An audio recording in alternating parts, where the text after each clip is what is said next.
Selamat pagi buat Pak Yupi Tergulo dan juga teman-teman sekelas. Perkenalkan, nama saya Adri Rizky Amalia dan dua teman saya yang bernama Andia Salsabila dan juga Sherinin Hailin. Kami dari kelompok 11 ingin mempresentasikan chapter 6 tentang job analysis and the law. Nah, di sini saya ingin menjelaskan Undang-Undang Hak Sipil. Undang-Undang Hak Sipil yaitu melarang pengusaha untuk melakukan diskriminasi berdasarkan ras, warna kulit, jenis kelamin, agama, atau asal kebangsaan. Undang-undang ini berlaku untuk semua kondisi atau hak istimewa pekerjaan.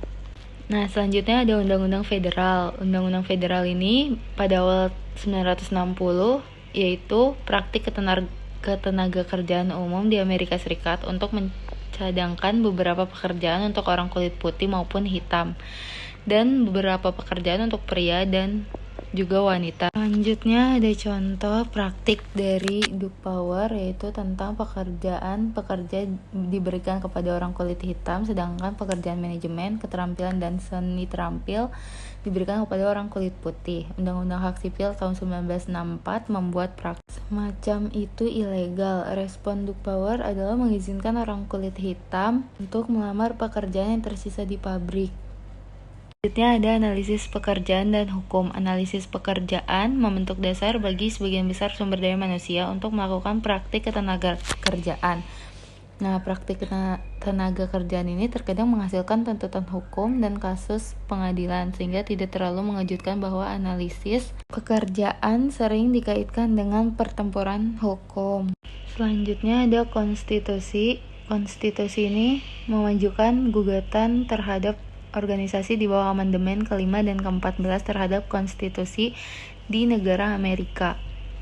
Nah, di sini konstitusi yaitu merupakan penggunaan undang-undang dasar jarang terjadi karena dua alasan, yaitu bahasanya yang umum dan tidak menyebutkan pekerjaan khusus praktik hukum. Yang kedua yaitu beban pembuktian pada orang yang mengajukan gugatan lebih besar di bawah amandemen konstitusi daripada di bawah Undang-Undang Hak Sipil Harvey dan Valley pada tahun 1988. Selanjutnya ada Equal Pay Act. Equal Pay Act pada tahun 1963 mewajibkan pengusaha membayar gaji yang sama untuk pria dan wanita dalam pekerjaan yang sama, yaitu upah yang sama untuk pekerjaan yang sama. Nah, perusahaan tidak dapat mengatasi hukum dengan mengambil pekerjaan yang sama atau pada dasarnya pekerjaan yang sama dan memberikannya dua gelar yang berbeda. Equal Pay Act tidak mengharuskan upah yang sama untuk pekerjaan yang berbeda, nilai yang sebanding, atau upah yang sama untuk pekerjaan yang berbeda tetapi sebanding tidak dicakup oleh Undang-Undang Pembayaran Setara. Selanjutnya ada Undang-Undang America with Disabilities Act atau ada tahun 1990 melarang majikan untuk mendiskriminasi penyandang disabilitas. Nah, misalnya berjalan atau bekerja, atau juga kecacatan juga mencakup mereka yang memiliki riwayat keturunan nilai dan mereka yang dianggap cacat, terlepas dari tingkat penurunan yang sebenarnya.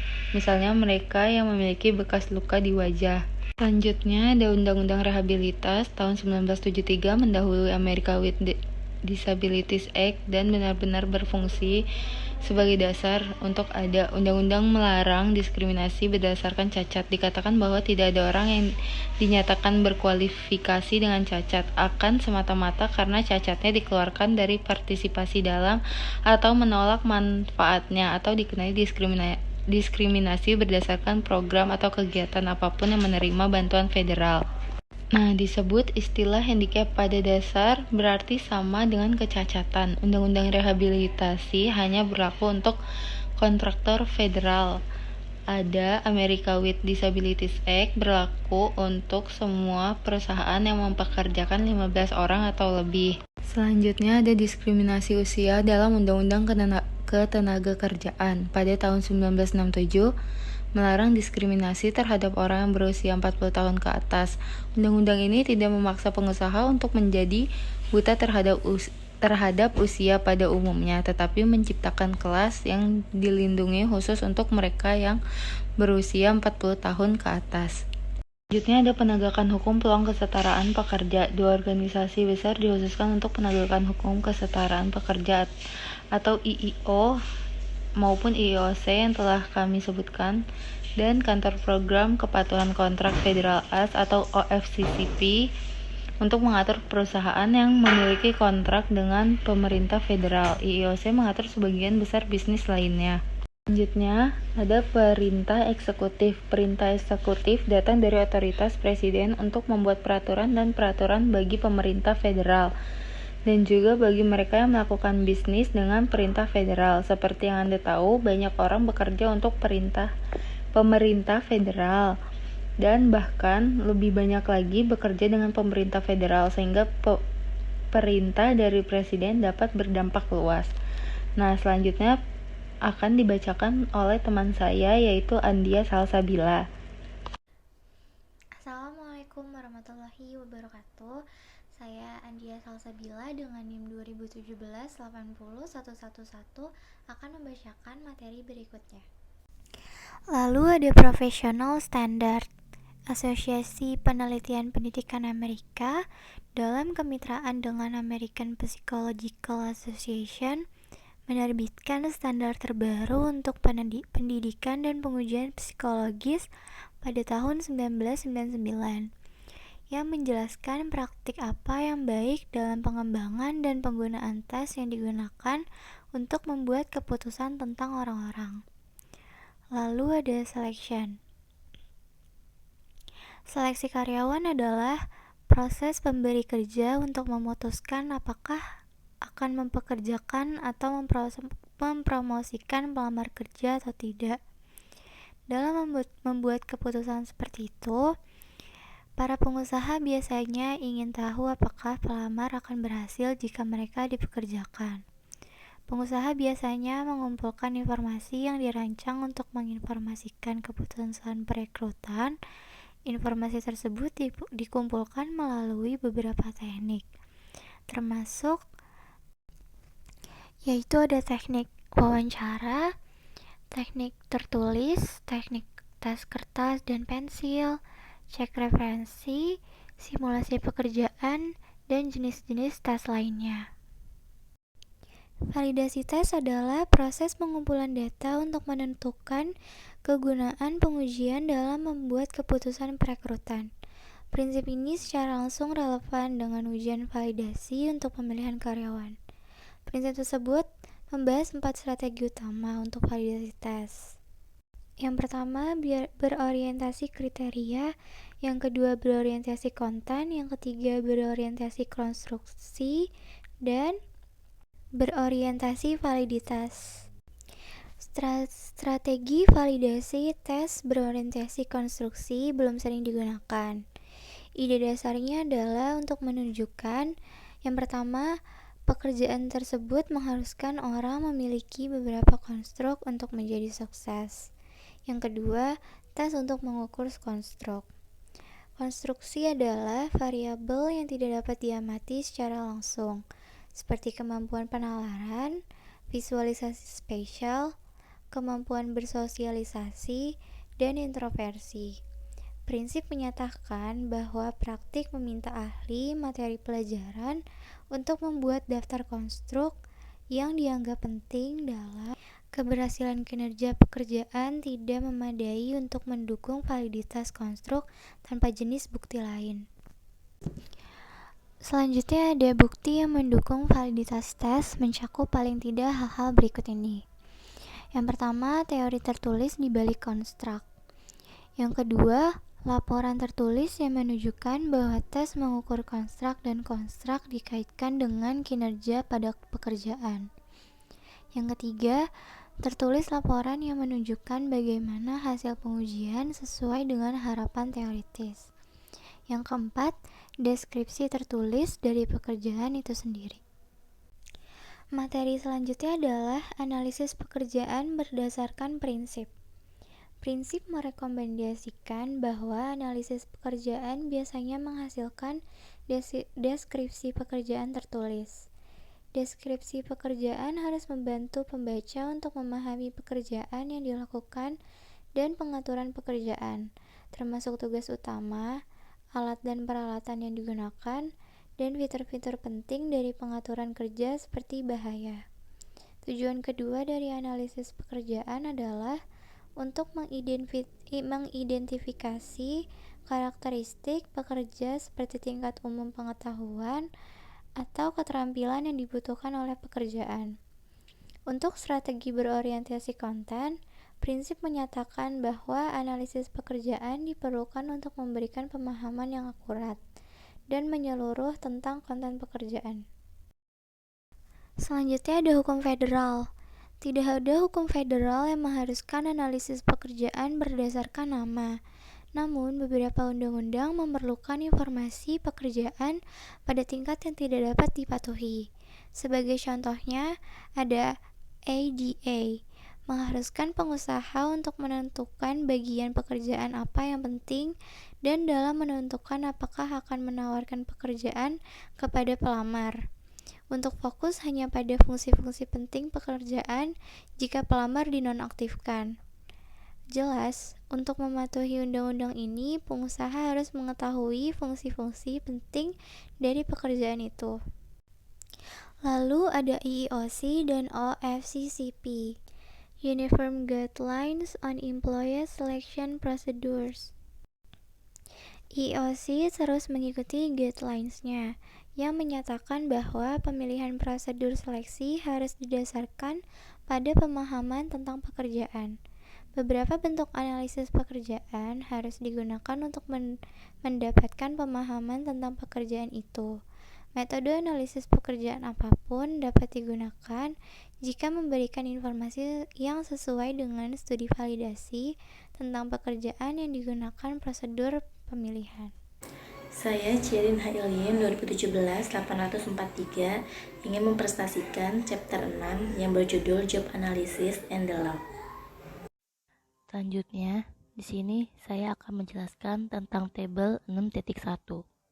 Definition from the guidelines. Pertama, ada job analysis, yaitu pernyataan rinci tentang perilaku kerja dan informasi lain yang relevan dengan pekerjaan itu.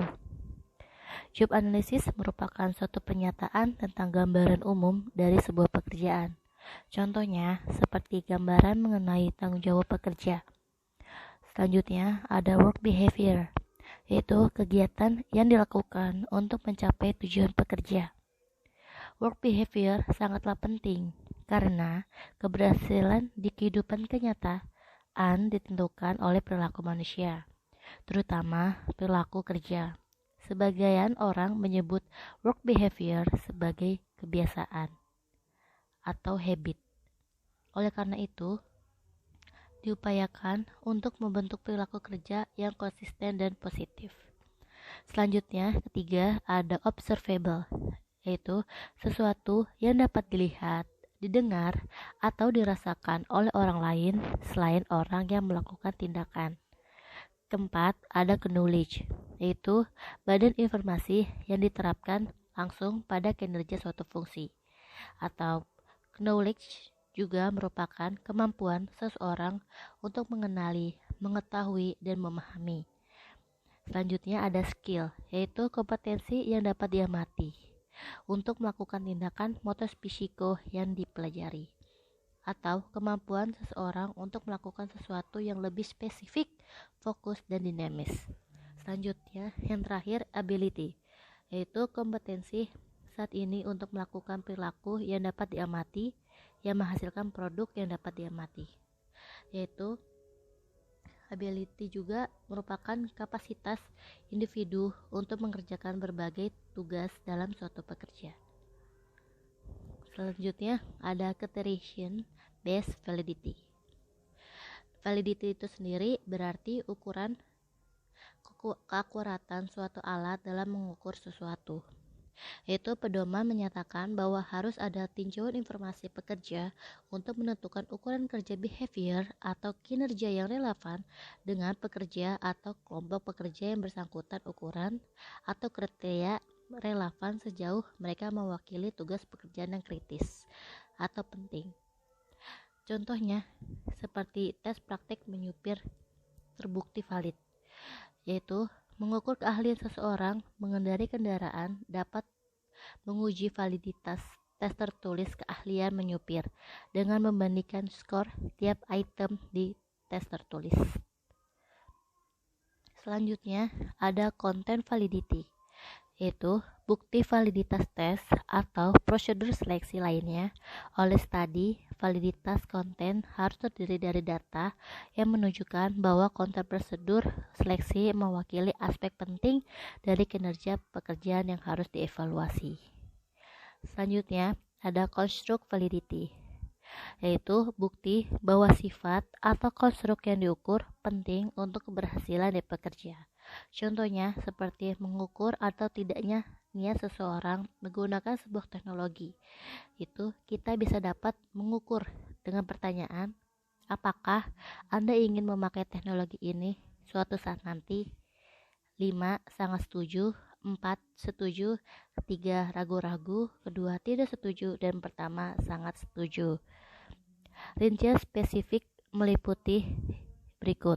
Untuk meminta analisis pekerja yang akan menunjukkan deskripsi metode yang digunakan untuk menganalisis pekerja harus disediakan. Selanjutnya ada case law, yaitu hukum yang berdasarkan kasus-kasus diproses melalui pengadilan. Hukum-hukum kasus penting karena menunjukkan bagaimana pengadilan menafsirkan undang-undang, dan kecuali ada undang-undang baru, hukum kasus menjadi apa yang mengontrol apakah praktik ketenagakerjaan itu legal atau tidak. Di sini ada Bagan Thompson 1982 meninjau hukum kasus tentang analisis pekerjaan untuk pemilihan personil. Jadi, untuk memilih personil, yang pertama dilakukan ialah sebuah analisis pekerjaan harus dilakukan untuk pekerjaan yang akan digunakan instrumen pemilihan. Selanjutnya, hasil dari analisis pekerjaan dilaporkan secara tertulis. Setelah analisis dilaporkan, ketiga, yaitu analisis harus menjelaskan secara rinci prosedur yang digunakan. Setelah itu, analisis pekerjaan yang berpengetahuan luas harus mengumpulkan data. Jadi, sebuah analisis pekerjaan itu berisi tentang rincian sebuah data-data pekerjaan dari berbagai sumber. Setelah itu, sumber informasi banyak pekerja harus digunakan, dan pekerja harus memiliki pekerjaan yang menarik. Setelah itu, tugas-tugasnya pun dan kegiatannya harus dimasukkan di dalam sebuah analisis. Setelah itu, tugas yang paling penting harus diwakili dalam perangkat seleksi. Yang kedelapan, ada standar kinerja pekerja untuk pada pekerja tingkat pemula, harus ditentukan sebelumnya.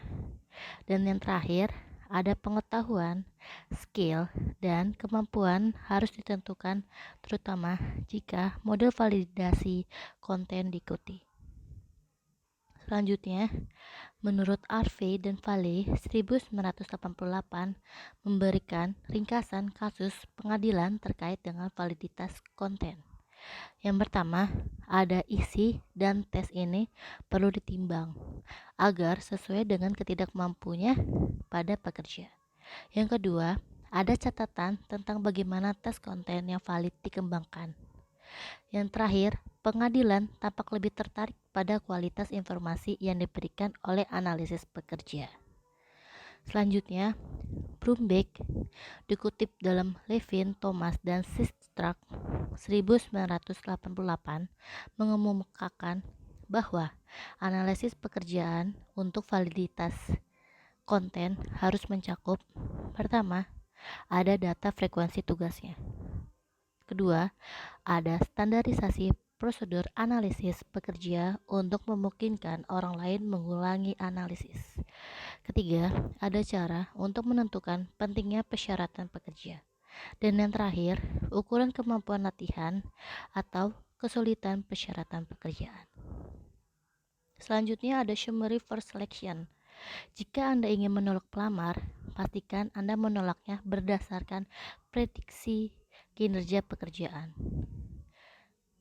Selanjutnya ada The Equal Pay Age 1963, para perjuangan peran pekerja perempuan di Amerika untuk kesejahteraan upah. Jadi dulu para pekerja perempuan di Amerika untuk menaikkan sejahteranya harus berjuang agar pekerja perempuan disamaratakan oleh pekerja laki-laki. Setelah itu ada disabilitas dan desain pekerja. American with Disabilities Age melarang diskriminasi ketenagakerjaan terhadap pelamar kerja dengan disabilitas semata-mata berdasarkan disabilitas mereka. Jadi, orang-orang disabilitas itu mempunyai hak untuk mendapatkan sebuah pekerjaan. Menurut EEOC menyarankan bahwa faktor-faktor berikut akan diperiksa untuk menentukan apakah fungsi itu penting. Pertama, posisi ada untuk menjalankan fungsi. Dan kedua, ada sejumlah terbatas karyawan lain yang tersedia untuk melakukan fungsi. Dan yang terakhir, fungsi ini sangat terspesialisasi dan orang yang dipekerjakan disewa untuk keahlian khusus atau kemampuan untuk melakukannya. Terima kasih.